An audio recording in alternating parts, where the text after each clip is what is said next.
So, happy Monster Monday, guys.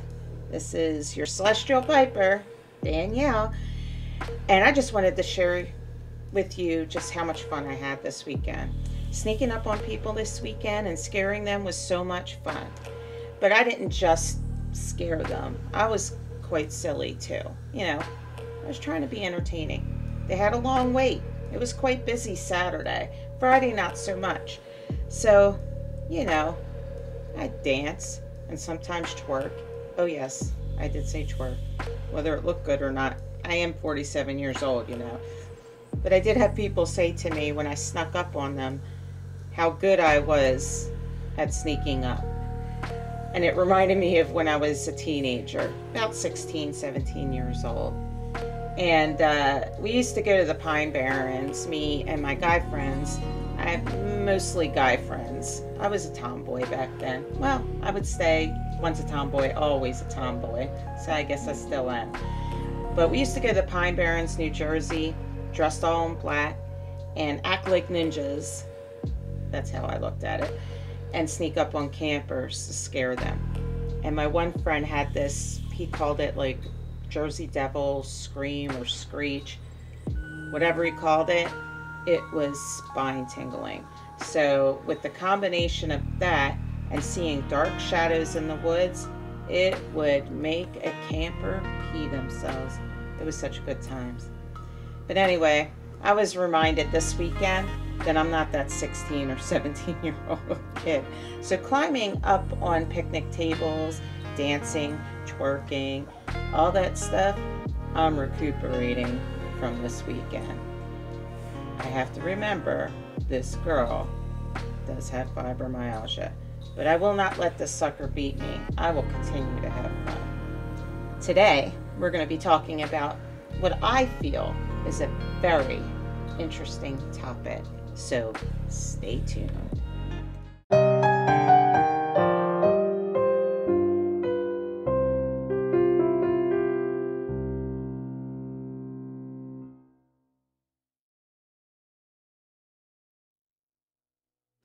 Can a person manifest a being simply by believing in its existence?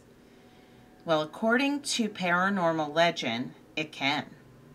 A tulpa is a being that begins in the imagination but acquires a tangible reality and sentience. Tulpas are created either through a deliberate act of individual will or unintentionally from the thoughts of numerous people.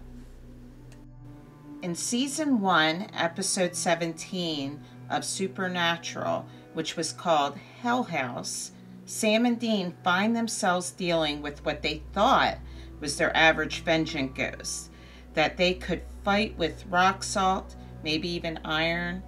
However, they realized they were dealing with something entirely different. Sam and Dean come to find that two bumbling wannabe paranormal investigators, Harry and Ed, are already on the case. Harry and Ed run a website called Ghost Facers. It's silly, but it's supposed to be. On their webpage, which has gained popularity, they tell the story of Hell House. They believe that a maniacal ghost is the spirit of a deceased Depression-era farmer who killed his family.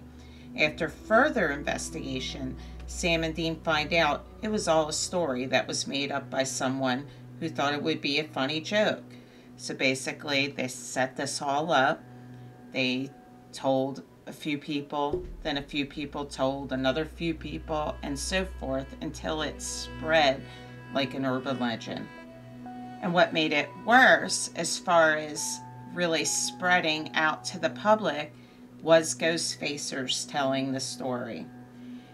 And, well, this false story literally manifested into a ghost of a deceased Depression-era farmer who was killed by his family. No joke. So Sam and Dean, after using rock salt on what they thought was a vengeance spirit, soon realize that it's not what they thought and figure out that it's a tulpa. So they set out to trick Harry and Ed in changing the story, making this manacle ghost afraid of guns. In the scene, Sam and Dean find out Harry and Ed's server crashed, and the story didn't get out to the masses.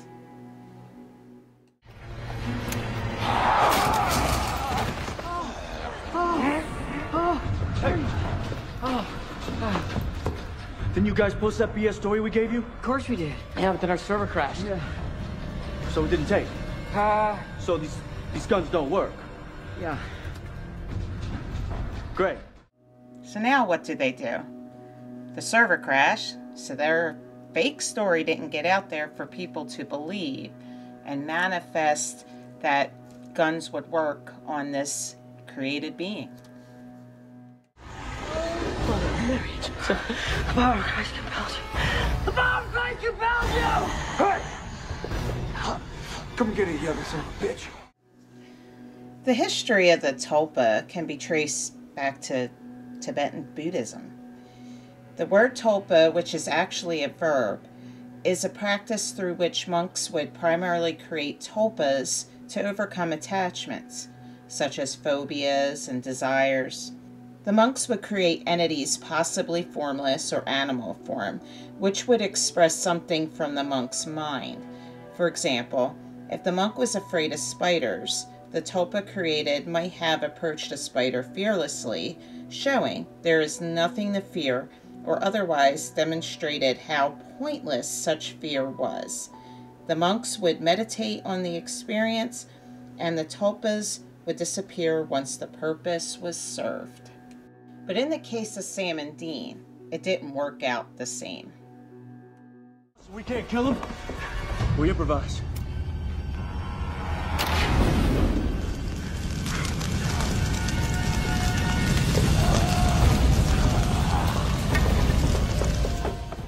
Putting TV aside for the moment, let's look into the possible reality of the tulpa. Tulpamancy has attracted and continues to attract scientific media and casual interests, with new tulpamancers entering the community every day. According to an article I read titled "The History of Tulpamancy," the most well-known historical account of tulpamancy was the experience of Alexandria David Neal, a Belgian-French explorer. She had journeyed through Tibet studying one of the many mystical techniques, which was tulpa creation. According to traditional Tibetan doctrines, this is an entity created by an act of imagination, just like fictional characters of a novel, except that tulpas are not written down.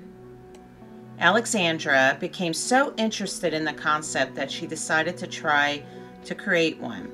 The method to create a tulpa took essentially intense concentration and visualization. Alexandra's tulpa began its existence as a plump, benign monk, similar to Friar Tuck. At first, it was subjective, but gradually, with practice, she was able to visualize the tulpa out there, like an imaginary ghost flitting about the real world. Basically, just like what Sam and Dean, Harry, and Ed were dealing with in the episode of the Hell House. The power of Christ compels you. The power of Christ compels you! In time, the vision grew in clarity and substance until it was indistinguishable from physical reality, like a self-induced hallucination. But the day came when this hallucination slipped from her conscious control. The monk would appear from time to time when she had not willed it. He also was slimming down and taking on a distinctly sinister aspect. So this makes me think of a couple of examples that I feel are tulpas. As seen in this picture above, there's Slender Man. I think he was something that was made up and now has become a reality to many. Also, the Ouija board demon, Zozo. I don't think that was anything real originally, but now has become a tulpa. Eventually, even her companions, who were unaware of what she was practicing, began to ask about the stranger who had turned up in their camp.